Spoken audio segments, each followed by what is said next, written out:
Hello and welcome to Stretford Paddock. My name is Joe, that is Jay, and this is the Stretford Paddock podcast, the first one of 2024. I've got a little book of notes here. Oh, look at you. Right Making deep your little into it. notes, you grass. £2.60's worth of notepad. We've got loads to talk about. We're going to be talking about the January transfer window. It has officially opened today. And United are already booting people out the door. We didn't even wait till the afternoon. I know, man. It was this morning when Donny van der Beek was confirmed. We've got other potential outs we're going to go through. And we're going to be having a little look as well on the cusp or potential dawn of Raphael Varane's flirtings with other clubs. I'm going to rephrase that. Raphael Varane can officially start talking with other clubs because he has less than 6 months left on his current contract at Manchester United. We're going to be having a little look at other players United can be looking at and bringing in for free. I'm glad that's an advert. I wondered what was going on your screen then. It was an advert, and it was like someone going down a water slide. It was a young woman going down a water slide. It was. And I was a bit disconcerted. It was an advert for Centre Parks. Right. Anyway, let's just jump into it head first. Get your comments in, get your thoughts in on Manchester United's transfer dealings this January. Who do you think we should get rid of? Who do you think we should bring in? And hit the like button as well. Let's just start with Donny van der Beek. So here's what we know. Can we get into this? Deal done. He's going to Frankfurt. It's a option to buy at the end of the loan. It's 11 million euros with a potential 3 million further euros in add-ons should he go there permanently and should those add-ons be achieved. Thoughts? Just an absolute pointless signing. Not his fault, because I don't think if he ever was really up to it, and I think he got injured at there's never a good time to get injured, but he got injured at the worst times he could have. He went to Everton and missed half the games he was on loan at Everton because of injury, and that was his chance to show that he was a Premier League player. Yeah. Then his old manager comes to United, I should say, in Eric Ten Hag, and was like, well, this is Donny's chance. Yeah. The guy that made him, the guy that sort of brought him through the youth and made him an integral part of the Ajax team. Yeah. He's gonna be given the opportunity now. And then he got injured again against Bournemouth when he got that serious injury. He was out for the rest of the season. And he just thought, he's never gonna get anywhere, really, is he? And then I don't even think did he not make the Champions League squad, was it, this season? I think he didn't. This season or whatever it was. Yeah. It was obviously surplus to requirements. And the problem with him, when he arrived as well, Ole just didn't want him. You could tell that. Because he never played him. It was the same with Fred, with Jose. You can tell with certain managers don't want or don't ask for certain players. And it seems to be the case that we got Donny van der Beek because we could get a deal done quickly because of Edwin van der Sar. And we got it for an okay amount, 35 million, I think, with 5 million add-ons for a 22-year-old or 21-year-old midfielder, whatever he was, might be 23. It seemed like a good deal. He was a Ballon d'Or nominee. It was like, okay, this makes a lot of sense. But we didn't need him. And it kind of came obvious it was either him or Bruno, and it was always going to be Bruno. We needed a 6, and we got another 10, really. Yeah. So, just didn't work out for him for a multitude of reasons. I wish him well. But one thing I always found a bit odd was this whole Donny van der Beek FC. Yeah, me too. Went on. And it, in particular, the way it was used to criticise Ole Gunnar Solskjaer as a manager. Yeah. The fact that we'd have Donny on the bench and everyone would go, if only you played Donny, we'd have won that. Where's Donny? Why did you... Like, Ole's clueless. Ole don't know what he's talking about. And we see it now, and you see it with every manager. There's always a player or two that the sort of, not consensus amongst United fans, because there's very rarely a consensus among United fans on anything, but the consensus among a certain portion of social media is that this player that you aren't playing would have won you the game. And for a long time, it was Martial, and then after him, it was Donny van der Beek. It was basically, no wonder Solskjaer's going to get sacked. He's not playing Donny, and it was Sancho as well at one point. Yeah, like there's certain players that when they aren't playing, people try to do it with Varane and Ten Hag. Like, well, he's not playing him. He's picking Maguire, and he's going to get sacked. Well, there's always an answer until they come on the pitch and you don't win any more games. Yeah. And I don't think United would have won any more games with Donny playing than we did without him playing toward the end of Solskjaer's tenure. It was weird as well with Donny, because sometimes you get sort of players being back more online or more in the stands, and it's very rare you get both of those happening. For players that are fringe players, obviously popular players get backed in both. But with Donny, it was the big sort of online sort of crying out for him to start. And also in the ground, I saw it a lot. I remember at the derby, Manchester derby, when we were losing 2-0 to City, and the whole the Stretford end was singing, Donny van der Beek's chant, calling for him to come on. He comes on, first thing he knows, he gives the ball away to Phil Foden, who nearly scores. And you're thinking, like, is he really the level that we think he is? Because everyone was sort of saying, oh, get Donny on, this is going to turn this game around against the best team in the league. And to be fair, it's not his fault he can't do that, because who can? But yeah, he was just overhyped, I think, by a lot of people, because they looked at it and they went, okay, that Ajax team was mint, he was very good in it. We need a better midfield. He can be the key. He scored on his debut, didn't he? He scored in all his last game. But those 2 goals were almost the only things he did. I know he did a few other things, but there's not like a list of great achievements that Donny van de Beek did in the United shirt. Yes, he didn't get much of a chance, but also when he did, a lot of his performances were okay. He did have chances. He did play games for Manchester United. Yeah. And sometimes I'd give it that he did play when we'd weakened the team. It'd be like, okay, I think there was a Leicester game at home where basically Ole Gunnar Solskjaer, after the process, played the Rezzies. Games like that, you go, okay, he's not playing alongside his better teammates. But there's also games where he did get an opportunity and he just didn't really take it. He had 30 appearances in his first season at United. It's not nothing, a lot of them were substitute appearances, coming off the bench, etc.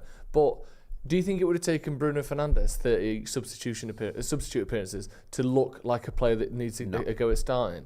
Do you think, Lisandro Martinez last season, if he'd have played 30 appearances off the bench, wouldn't have cemented a first-team place by the end of it? Like, I like Donny. I was really excited when we signed him. I was really excited by his potential and what he'd done at the Ajax side, but it wasn't a right signing. And I think if he was starting week in, week out for United now, I don't think we'd be any better than we are without him playing. And unfortunately for him, it's not worked out. And I think the main thing now is hoping that we get the full 13 million euros for him. Hopefully he does go to Frankfurt and does what's required this season. They make that signing in the summer, and then, we get the full sort of complement of add-ons, because United sort of need that, to help with FFP and all sorts of things. But I think that's the only real positive we can get out of this signing now, is a bit of money. Just he's been a great example of how ridiculous our transfer policy was.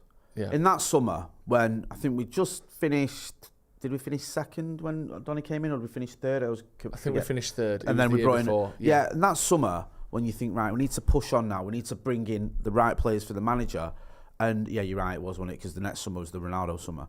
And that summer, you brought in the likes of, I think Donny van de Beek came in, Diallo came in, Palestra came in, Cavani came in, Alex Telles came in. Yeah. 5 players, and we spent about 100 million quid, or maybe a bit more on them. And yet, other than maybe Cavani, none of them really got in the first team. None of those players. We finished third, new manager, done really well, and none of those players were bought in to start. That's what I mean. Cavani happened to start because of how poor Martial was. Because he fell off a cliff. But the season before, Martial had scored 23 goals, and Cavani was a free transfer. And we thought, let's have someone who can sort of shepherd Martial into the middle of his career whilst being a good backup. And in the end, you got him pushing Martial out just because of how bad Martial was, and the rest of them never started. It was a baffling transfer window, because that it's a bit like Jose that time we finished 19 points behind City that summer. These are the summers where if you get it right, you can kick on and have a title challenge and proper go for it. And if you just bring in a load of backup players, and your first team already isn't good enough to win the league, you're not going to then win the league, are you? No. And it's actually an achievement. We finished second. I know it's not much of an achievement, but it's a progress. So yeah, it was just a frustrating time. And I think there's there's a sort of alternative universe where Donny van de Beek comes in and plays for Manchester United and scores loads of goals or whatever, but it just didn't happen in reality, did it? No. Just lots of the opportunities he got when he took him, or when he didn't, when he was given those opportunities, didn't really take him and got injuries at the wrong time. Just wasn't to be. I want to go through some other players who may well be leaving in January, and I want to get your take on it before we get into some potential ins as well. Next up, Jadon Sancho, because he's not played for United in pushing 3 months now. No. 2 months, I think. He's fallen out with the manager. It's not just bad form, it's bad form and bad attitude. Do you think, I know obviously, give me your thoughts on the situation. I know you've done it before, but give them me again. But most importantly, do you think we will get rid of him this January, one way or another, whether that's a loan, a full transfer? Can you imagine February the 1st, Jadon Sancho is still in the team at Manchester United, or still in employment at Manchester United? I think he probably will be. Do you? I think his stock is so low at the minute. I think people are probably looking at Jadon Sancho and thinking he's just a problem. He's just an issue. If I get him in here, he's not going to help me. He's just going to cause issues for me. Yeah. I think that's how it is. I'm not saying that will be the case forever.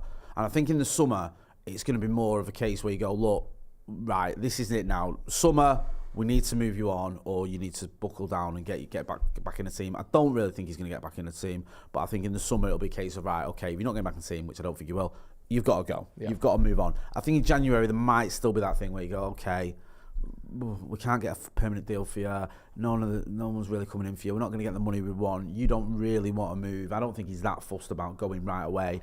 We'll keep you around. I think if he was desperate for a move, that might happen, but I don't know if he is. I just feel with Jadon Sancho, it's just been a shambles. It really has. And I think it's a lot of it. I blame the player, I do. People say, the manager shouldn't have criticised him the way he did. He was asked about him. He was asked about Jadon Sancho. Why is he not in your squad? Now, you either lie and say he's got an injury, in which case you don't know. Jadon Sancho could have done a tweet saying, I haven't got an injury, I don't know what he's on about. Yeah. And then that makes it worse because you've lied and you've been called out in line. Or you can be honest. And I think we saw, was it Pochettino at the weekend said it about one of his players? He's in training, he hasn't been up to the standards I want. Yeah. Almost verbatim what Jadon Sancho said. And no one's going, I can't believe he said it. Pep did it with Calvin Phillips.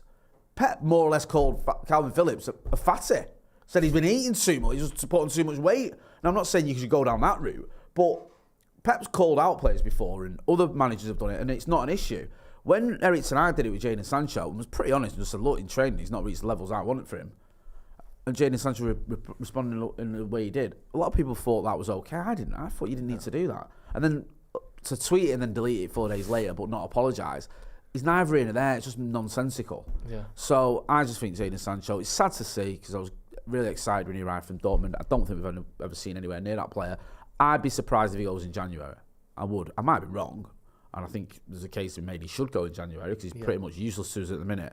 But I don't know. I don't know if anyone's really taking a punt on him. And it amazes me to say that about Jadon Sancho because 2-3 years ago, one of the most exciting players on the planet. Yeah. Not even just the most exciting young players, one of the most exciting players, full stop. At all. Yeah. 36 goals involvement. His actual numbers were exceptional even for a 28, 29-year-old, let alone a 20-year-old. It was a goal involvement every 80 minutes or something. Yeah. It was just ridiculous. And he helped Dortmund win a trophy. They don't do that very often. No. I think they win a trophy once every 10 years is their rate. Yeah. I know they won the titles under Klopp, that was like 2012, whatever. Yeah. And I think they won the German Cup, and I think, didn't he score twice in the final or something? He did, he did a madness in the final.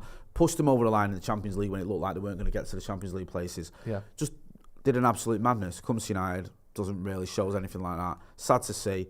I love it. I always say this. I love it if he made me eat my words and turned it around. I don't see it happening, and I think too much has gone on now. I agree. I think there's one part of that I disagree with you on. Most of it I do agree with you. Go on, please. The only part I disagree on is that no one would have him, or that not enough teams would have him. In January, I mean. In January. I think there's enough teams where, based on what you see on podcasts and interviews with former players and stuff, where there's a lot more carnage, a lot more divas, a lot more people taking the piss than Jadon Sancho turning up for training a bit late. Yeah. Some clubs sound like they're just wild. Players, what was it? It was on telly, it was Jay Bothroyd talking about players scrapping and training every couple of weeks. That was right. We was watching Sky before me and you. And Jay Bothroyd said, when I was a player, like every couple of weeks, someone would be squaring up to each other. Yeah. Oh, really? And I think in training, he meant. Like, and okay. we spoke to Wes Brown on the live show in Dublin the other day, and he spoke about, when he was at Sunderland and, the players all went out, a load of the players went out after a loss because we're used to losing. So what you can't never go out. Not be a human just because Sunderland are shit. So I think he could easily go to a club where, like maybe, let's not say Dortmund, but Dortmund were seemingly willing to put with it. They got someone to wake him up and be his alarm clock. I do. I think the issue you got there is he's not been training properly for months. He's been training with the kids. I don't know what sort of training he's been getting, but he's not been training with the first team. The publicity around him has been terrible. Like, there's that old noise around him and everything that's been going on.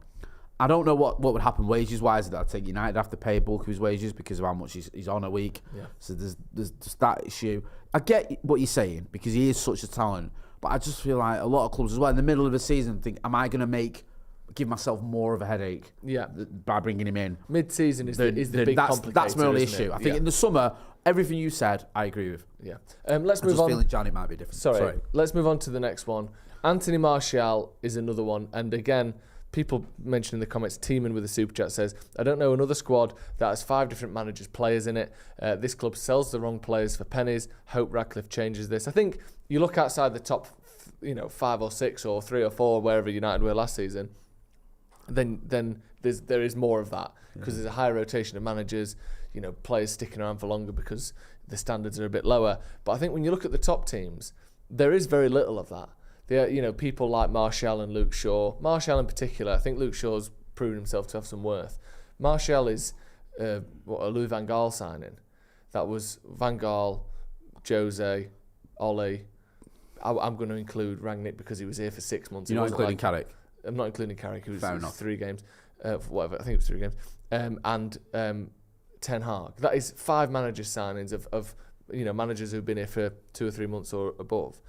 That is ridiculous. And if you think for most of Ole's time, the last 2 years of Ole's time, all of Rangnick's time, and all of Ten Hag's time, he's been next to useless. The fact that he's still here, again, I don't even blame him for all of it because his contract is too high.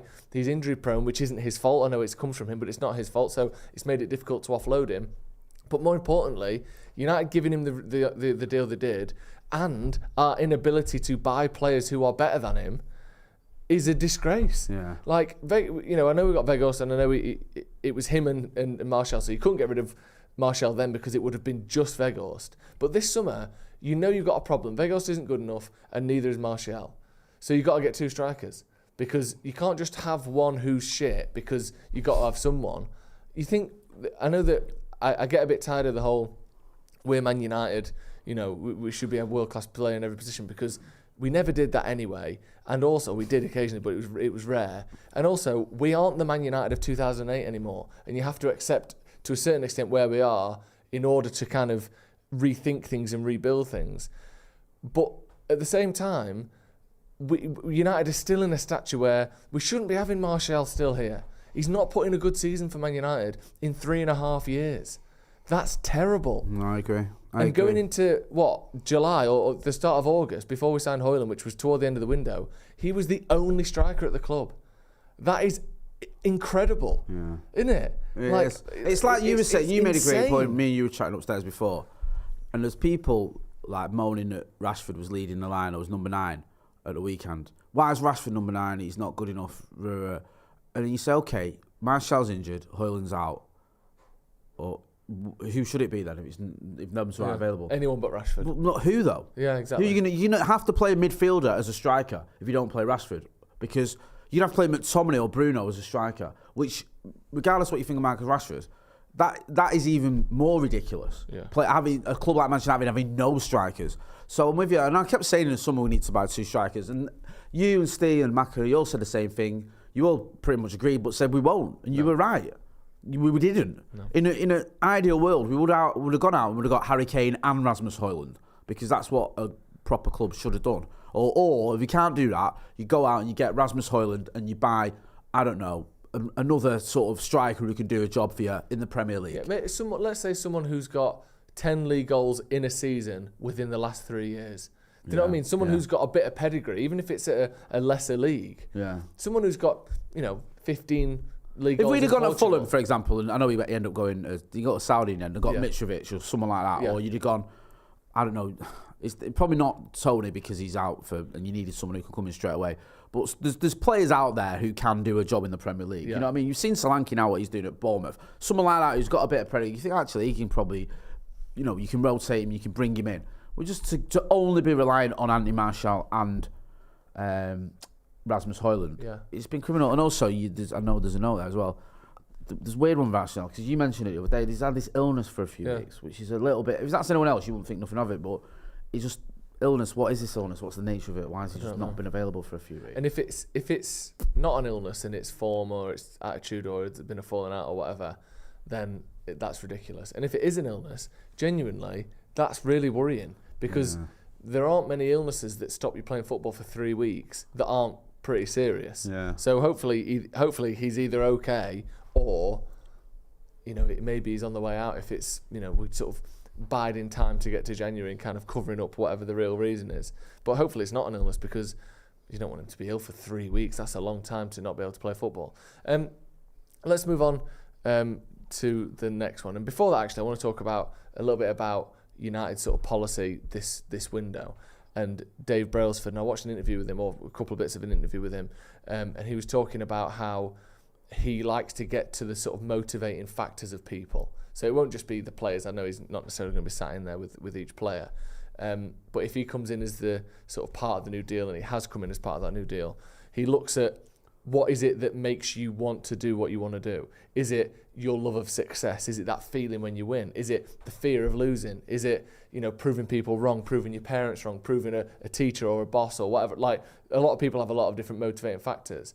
But it's the one thing that I thought was crucial in it, when it comes to Martial and Sancho in particular, was that he said, you have to have something. And he said, and you have a chat with people, and some people don't have a thing. And some people, it's like, if they're not willing to sort of go with it and go with the process, then you have to cut your losses. Because obviously people like Chris Hoy or whatever, that he's made an absolute megastar in cycling, or he didn't make it, he made himself that with Brailsford's help. He had that within him already. And he'll hopefully will look through the squad and look through the people above the squad and work out, are you even capable of doing what we need you to do? Let alone, are you actually able to do it? Do you even have it in you to sort of approach being a top quality player? Or are you always going to be someone that needs a knock on the door at 9:05 because you missed your alarm? And are you always going to be someone that is ill for 3 weeks when actually you just don't want to play because you're pissed off? Hopefully we start looking at that and this whole thing of Sancho's going to wait for the manager to get sacked and then start trying. I hope and I believe that the people above Ten Hag now won't stand for that either. No. I don't know whether the Glazers would, but I don't think that Dave Brailsford will, and I don't think that Jim Ratcliffe will, and hopefully we start holding everyone at the club to these standards of, you can't just fuck about and still get it sorted. You've got to work out why you're here, what you're doing here, and how you can be the best you can be. And if you're not willing to do that, see you later. I think it's got to be like that. I think it has. I think you're right. I think you've got to set the tone early doors. And I know it's proper cliche, but you don't get, a second chance at first impressions. And if your first impression is you come in and you go, that's all right, just carry on doing what you were doing. What's that? You can't be bothered. Don't worry about that. That's the way it's always been here. Yeah. You've got to come in and you've got to start sort of saying, look, this isn't going to work.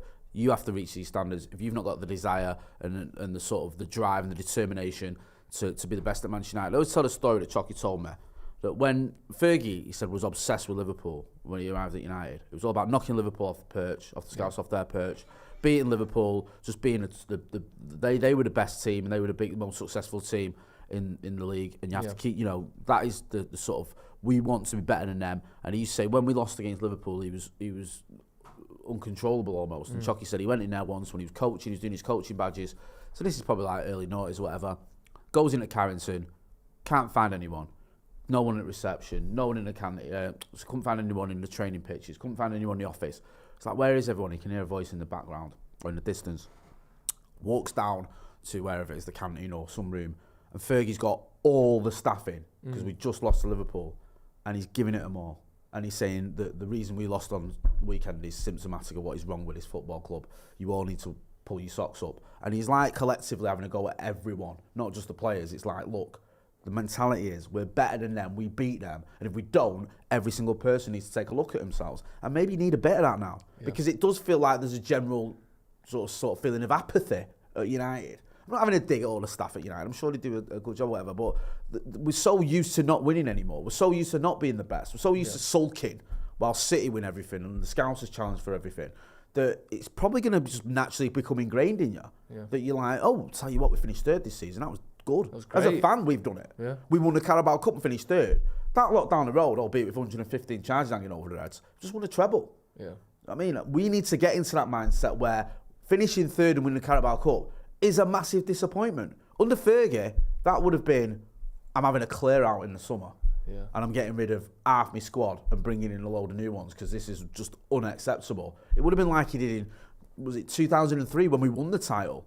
But he went and had a bit of a clear out and brought in some younger, likes of, a lot of them flattered to the sea, but amongst that was Cristiano Ronaldo. Or we saw it a few times where 95, we finished second and lost the FA Cup final.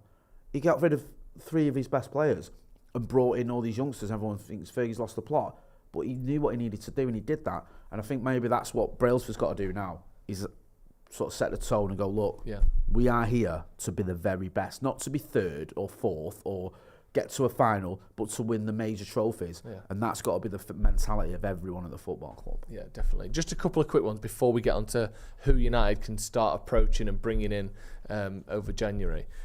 Just quickly, Casemiro, linked with Saudi, reports that Ratcliffe was unimpressed with that deal from the start. Doesn't necessarily mean he wants to sell him, but he thought that giving a 30-year-old a 4-year deal with an optional 5th year was slightly unwise. Yeah.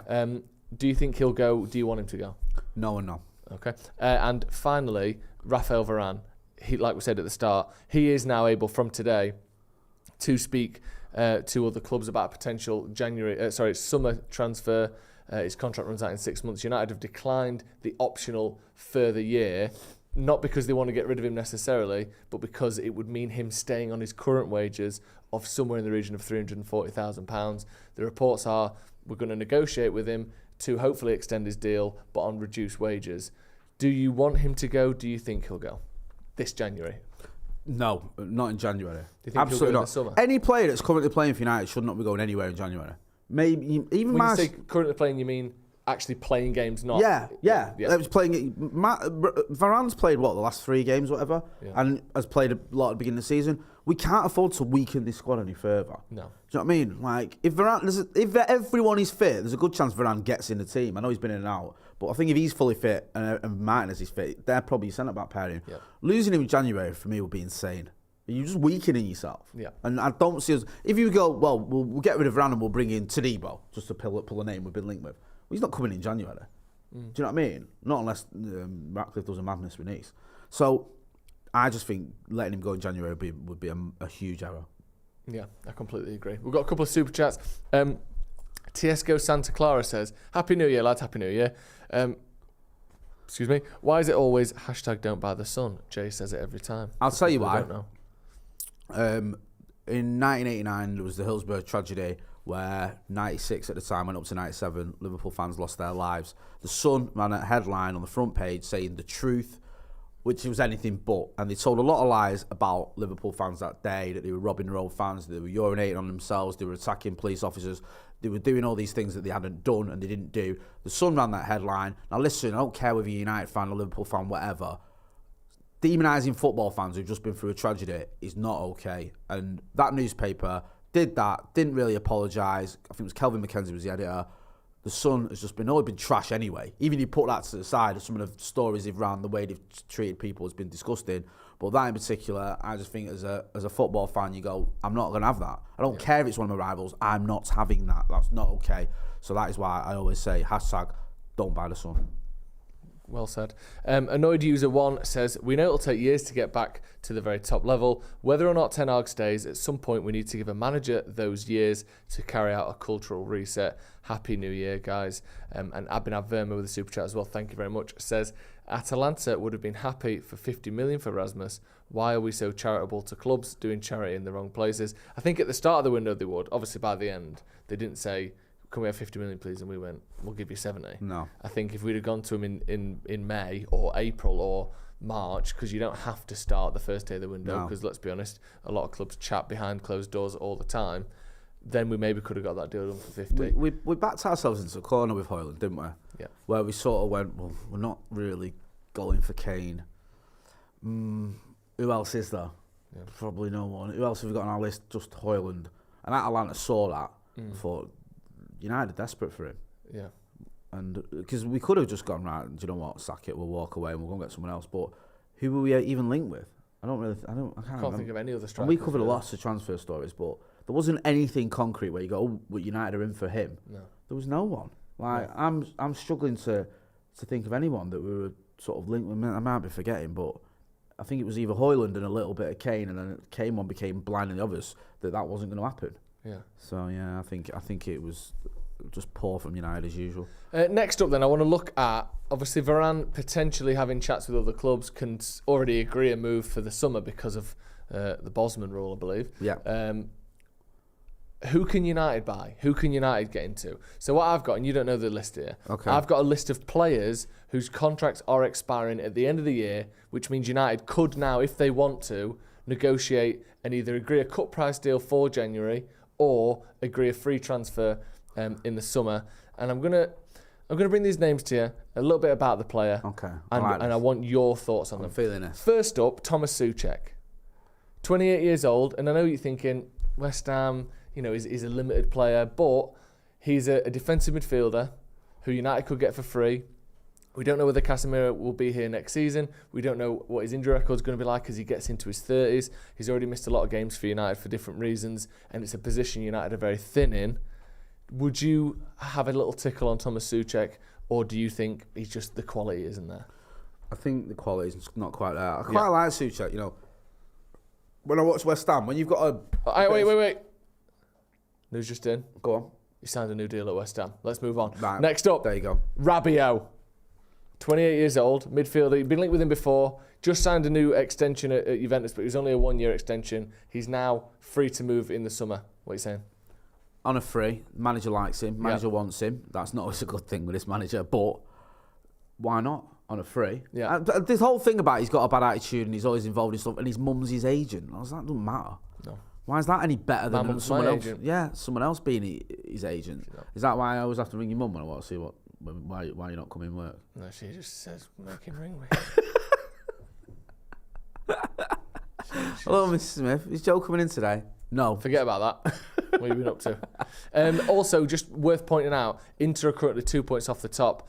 Juve are currently 2 points off Inter at the top of Serie A, and there's a gap of like 7 points behind them. So they're in a title race at the minute. That may affect Rabiot's willingness to stay at Juve if they win a league, but yeah, I mean, you'd fancy him if not. For a free and a player that I don't know a lot about, but whenever I've seen him, he was quite decent. I mean, I thought we got a better deal when we didn't go for him or we didn't get him and we got Casemiro. It felt like we were getting not getting a good midfielder and getting a great one instead. Yeah. But obviously Casemiro is the age he's at, and there's question marks there. So no, I'd have Rabiot on a free. I think he could do a job, and I think the manager obviously likes him as well. So why not? I wouldn't want to see United go out and spend a lot of money on him. I'm just writing down your thoughts here. So that's the point. So Rabiot, yes. Okay. Next up then, Mario Hermoso. Okay, I'll enlighten you. Centre back come left back. Plays for Atletico Madrid. Yeah. 28 years old. Weirdly, was sort of way out of their squad, way out of things at the start of last season. Yeah. Got torn apart by, I think, Adama Traore for Barca in one game. Jesus Christ, you're selling him to me. Yeah. But post-World Cup last year, he was fantastic. He's very good at ball playing. You look at his numbers compared to other centre-backs. I think it's something like his average is about 70 passes a game. Yeah. His long passing is exceptional. I think there was a period last year where no centre-back in La Liga had made more long passes than him. Looking like a player that's sort of on an upward curve of his career. Even though he's 28, may not be a top player, but as a kind of rotation piece for free. Do you like the idea of someone like that? Got a bit of pedigree, won a La Liga as well at Atletico Madrid? No, I don't, to be honest with you. Okay. It's not for me. I just feel like I get your point, and he's obviously done well in spells, but it does feel like a bit of a gamble. And also, playing at United and playing at centre back United is such a big ask for a player. I just feel that a 28-year-old who has done all right. Yeah, I don't know if that's the answer for us. Okay, that's a no. I mean, but I've not seen a lot of him, so I don't know. A lot of people in the comments not keen. Daniel Berry says no. This is the dregs. We're about to get out of the dregs in a second. Someone says no to Hermoso. Hermos no. Nice. There you go. Next up, now this one is a bit out of left field, I will say. Go on. Wilfred Indidi. Defensive midfielder, plays for Leicester obviously in the Championship. United were linked with him 3 or 4 years ago. Yeah. When he was valued at around £100 million. Yeah. He was considered one of the sort of brightest young players in his position in the world. Yeah. I think this was when Leicester were challenging for top 4. He was excellent. 27 years old now.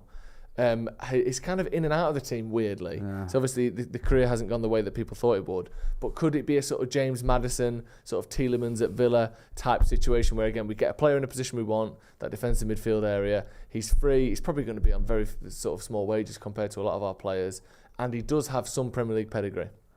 You know, it feels like like back in the day, you ring your dealer and he ain't got out, right? And then you ring your other dealer and he ain't got out. Yeah. And you remember that guy, you got something off once that wasn't that great, but you just like, I just need to get something. Yeah. Do you know what I mean? We're going out, so you think sack it, we'll ring him. And we'll get it. Do you know what I mean? Because it's better than now. Yeah. And then it ends up not being better than now. You think that was a waste of money. That was a waste of 40 quid. Yeah, it feels like that. It's like a few years ago, he was all right. Yeah. But really, Indidi now at United, is he going to come in and do anything?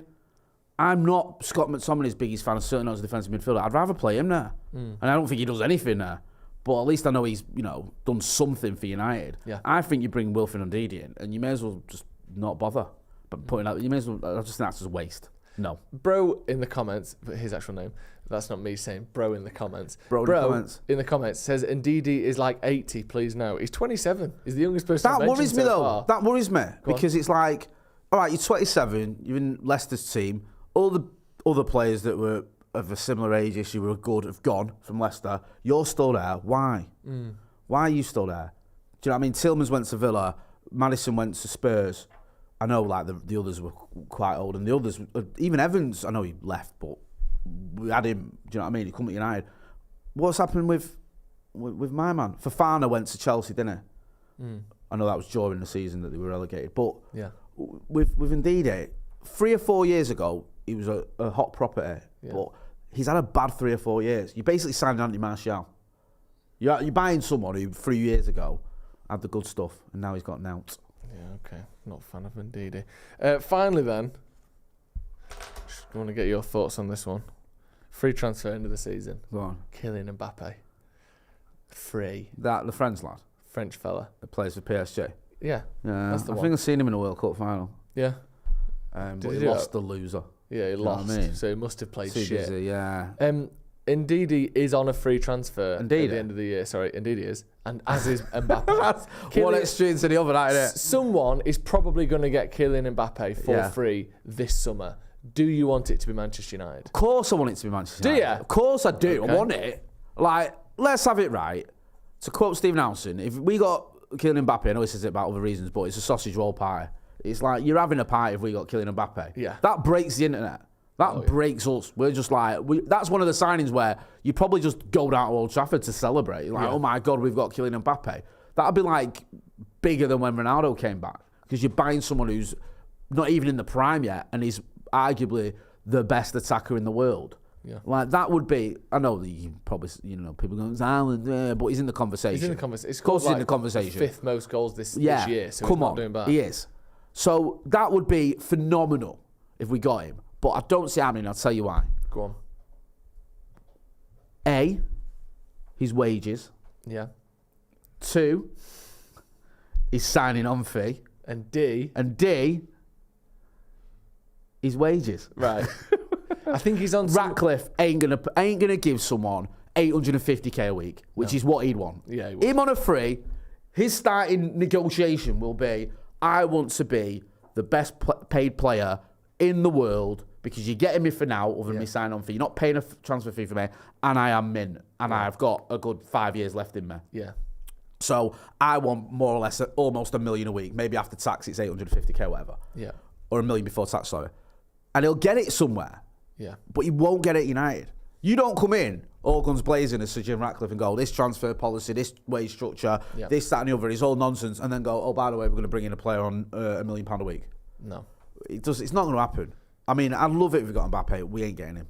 If you think as well, how much is he worth on the market? 200 million quid? Yeah. Like, you're saving that. So you're immediately saving 200 million quid. And if you divide 200 million over 4 years, let's say in terms of his contract, that's £1 million per week you're saving anyway. Yeah. So he'll be like, well, minimum I want that. Yeah. No, he'll get it. I would have got some money anyway. Yeah. Even if you'd have paid 200 million quid for me, he still would have given me 500 grand a week in terms of wages. Yeah. So you're saving yourself 500 grand a week to get me now, and I can still have £1 million. He's going to want that, definitely. Haaland did it at City. Yeah. Haaland's buyout clause was what, 70 million or something, 60 million? Yeah. His signing on fee and his wages were astronomical because he could get that. Because he's like, look, you're getting me on the cheap, relatively speaking, modern football sort of terms. The issue you've got as well, and I speak to a few ex-players, and I'm guessing it's still the same, where if Mbappe comes in and he gets 850k a week, there might be certain players in that squad who automatically get a pay bump to that. They have a deal where they go, look, if someone comes in and gets a higher wage, my wage goes up to hit their parity with them. I think De Bruyne had it with Haaland at City.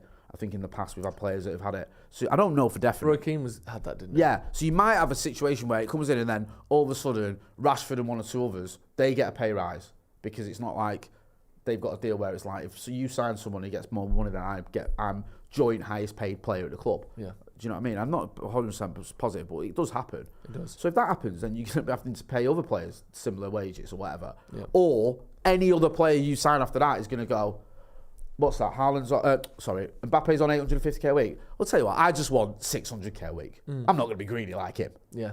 And you're like, well, we can't pay that because that's only 75% of what he's. Yeah. on. So what do you think? I'm not even half as good as him? Yeah. What are you trying to say? You're wrecking your wage structure for that. Yeah. Now, some clubs like Real Madrid and maybe PSG, I know he's at PSG, but they've obviously got away with it. Real Madrid might do it. I don't see him go to Saudi, but obviously if he did anywhere there, he'd probably have it. He'd probably get close to £1 billion over 2 or 3 years, wouldn't he? Even, pains me to say it, if they don't get affected by any sort of transfer ban or anything like that with these charges they've got hanging over their head, and they don't buy anyone else, even maybe City could probably do it. Yeah. City could go, right, we won't sign anyone other than the best player available in the world. Yeah. And we get him in and we carry on winning everything. Yeah. Or they'll be like, we won't pay you this much officially, but what we'll do is we'll buy you a planet that's quite diamond rich. Yeah. And if you sell that planet, it's probably worth about £1 billion. Your mum and dad now work for Manchester City, and they're on 700k a month. Week. Yeah, a week. Yeah. But that's not your wages, that's theirs. Yeah. Do you know what I mean? They're just the gardener and the cleaner at the Etihad. Okay, so we want Mbappe, but also by the end of it, you've almost talked yourself out of it there.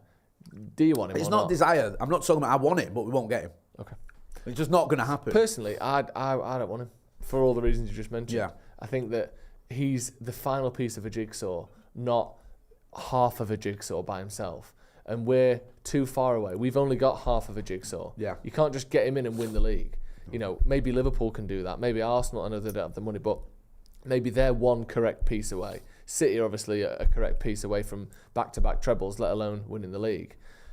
Real Madrid, they're maybe one piece away. But United aren't. Do you know what it is we've with done me this as well, for too long Joe? where we tried to buy the last piece. And we aren't, there's more than one gap in the jigsaw. There's 7 or 8 gaps in the jigsaw. A big part of it for me as well is the desire. I'd love if we bought Kylian Mbappe. I agree with everything you said, 100%.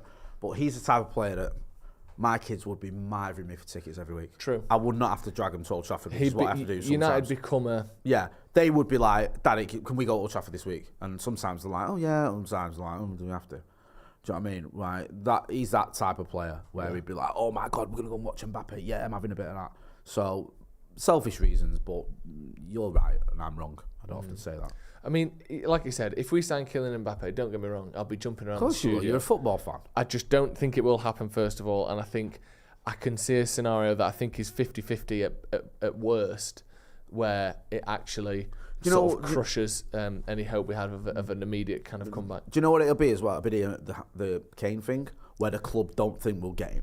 Yeah. And if we, it'd be one of those where, like, if you went for him, not just we don't think we get him, sorry, if we went for him, we don't get him, and we embarrass ourselves. Yeah. Because it's like we were willing to do this, and we don't get him anyway. And as we saw with Frankie de Jong, but this times it by 2 or 3. When you talk about FFP sort of restrictions, Mbappe would be all eggs in one basket. Yeah. So you spend all summer going for Mbappe because you can't sign anyone else if you do get Mbappe because he sort of fills the entire thing. Yeah. And then 2 weeks before the end of the season, you go, all right, we're not getting Mbappe, and we haven't really looked at anyone else properly because there was no point if we signed Mbappe because we couldn't sign anyone on top of him anyway. So we could easily fuck ourselves. It just screw you, wouldn't it? Like, cause you just waste your summer trying to get a player you can't get. And then on deadline day, you'd be kicking around, putting in, £50 million bids for Raul Jimenez. Yeah. Because you just snookered. Do you know what I mean? If we sign Raul Jimenez as well, people go to Old Trafford wearing like head bracelets. Yeah, because that's nice. Like they did with the Fellaini wigs and all that. I'd get right behind it. Let's move on to Wally of the week then. So we're not signing Mbappe, but Jay wants him.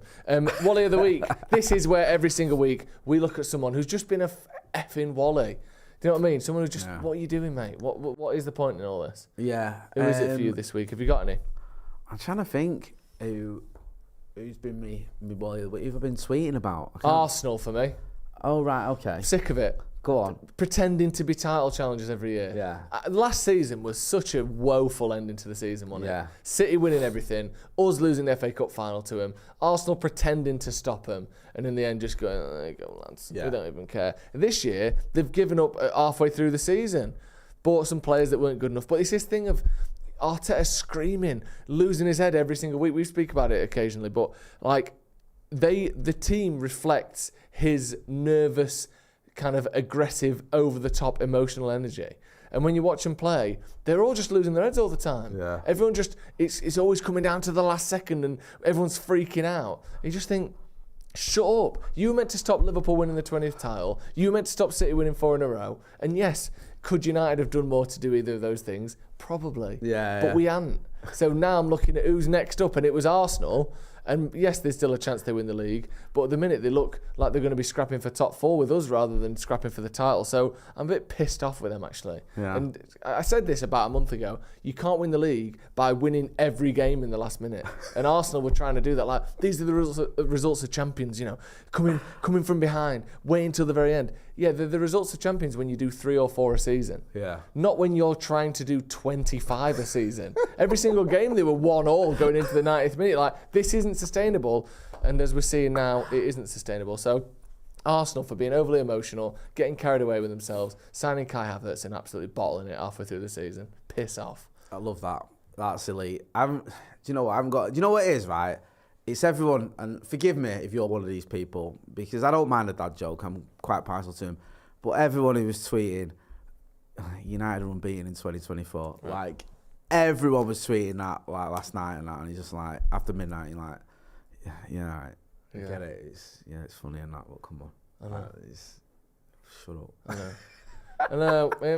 It is ridiculous. Because also, I'm sorry, because I'm the worst one for dad jokes, but that I was like, so many people do it. It did me, I did. Well, we're only one day into 2024. I've not played a game yet, so maybe that's why. Yeah, like it was like that thing. It was pretending. Oh yeah, a producer Ollie's taking. Producer Ollie's taking time out from playing music on his phone dead loud to to give us the 2023 league table. Yeah, so this is something I wanted to look at as well. So you see here, this is all competitions, and I believe this is even including knockout games, if every game was awarded 3 for a win, 1 for a draw, and 0 points for a loss. This is the annual table of the top 5 leagues of 2023. And you can see there, Manchester United in 5th. Now, there's a lot of things you can look at there. There's a lot of problems, a lot of good things, a lot of bad things. First of all, we've sort of accumulated enough wins and draws to be the 5th kind of highest points accruing team in Europe this season, which is very good, this year, which is very good. But more so than anything, the thing I want to point out is the fact that no one in Europe, or certainly none of these top teams, have played more games than us. City, who won everything this year, have only played the amount of games Manchester United have had. And I think when you look at the number of injuries we've had and the number of players out we've had over the last couple of months, that's one of the reasons why. City have got a bigger squad than us. City have won a lot of games 2-0, 3-0, 4-0. They can rest players. United, it feels like, based on that goal difference, it sort of tells you we've had to scrap for everything. You know, we've got a goal difference of, what is it? Over 80 less than Man City's. So almost every game there, we're fucking scrapping for the win. And no wonder everyone's injured when we played 66 games in the calendar year and we've got a goal difference of 22. I think it's a miracle that we're even on that list. I know the last sort of 3 or 4 months form, we're probably in the bottom kind of 4 or 5 of the top 5 leagues. But I think there is still some positive signs. And overall this year, yes, we've lost 21 games and I'm not blind to that. But I think overall United have done a lot of good things this year. Yeah, there's a few things to say about that. First of all, everything you said is spot on. Yeah. Secondly, I think if you're going to count head-to-heads, we'd be above Barcelona. Very good point. Yeah. Let's do it on head-to-head rather than goal difference, please, guys. So that, maybe we are top 4. Also, it makes a bit of a mockery of our pre-season as well. The fact we probably played more games than any of them teams pre-season. When you've already played more games than anyone else, it's all as many as Man City. Yeah. It was insane, which is just the Manchester United way. And the reason it's a bit sort of deflating, not deflating, but it's not as great as it is, we've had a sort of bad last few months overall. I know we had that purple patch in November, but sort of January to March was all right and good, and then there was great spells, whatever, but then the last few months is, even if it was the other way around where you started off badly and then you were flying now, you'd be like, oh yeah, there'd be a lot more positivity around. I think the great point you made that it highlights though is we've played a lot of games, we've had injuries, we've had to battle for a lot of these points or a lot of these wins, which kind of makes you think, when you look at things like that, this manager's not all bad. maybe there's a reason to give him a bit more time. I think there is anyway. And just the ability and the necessity that we've had to play 66 games is a testament to being successsible. Yeah, you don't play that unless you get to finals, semi-finals, and whatever. We got to 2 finals last year and a quarter-final in the Europe. And no one's getting out of the bunting for a quarter-final in the Europa League, but 2 finals can't be sniffed at, and finishing 3rd in the league. So yeah, it's not all doom and gloom. You just got to be realistic about where we're at now. Yeah, exactly. Right, thank you very much for joining us. Thank you, Jay, for coming on and having a chat with me today. Thank you at home for watching. Hit the like button if you haven't already. Thank you very much. This has been the Stretford Paddock podcast. We'll see you in a bit.